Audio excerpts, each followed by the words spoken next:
تو سب سے پہلے بچوں میں ایمان لانے والے حضرت علی رضی اللہ تعالی عنہ، جن کی عمر 10 سال ہے۔ ان کا دل صاف تھا، ان کا ذہن صاف تھا۔ جیسے رسول اللہ صلی اللہ علیہ وسلم نے نبوت کا اعلان کیا تو حضرت علی نے لبیک کہا۔ مردوں میں بالغ حضرات میں حضرت ابوبکر صدیق سب سے پہلے ایمان لانے والے، عورتوں کے اندر حضرت خدیجہ رضی اللہ تعالی عنہا ایمان لانے والی۔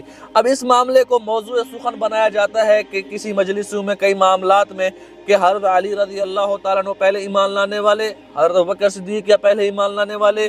تو اس معاملے کو اگر تاریخی روایات میں دیکھا جائے، میرے اندازے میں سب سے پہلے ایمان لانے والی حضرت خدیجہ رضی اللہ تعالیٰ عنہا ہے۔ کیوں؟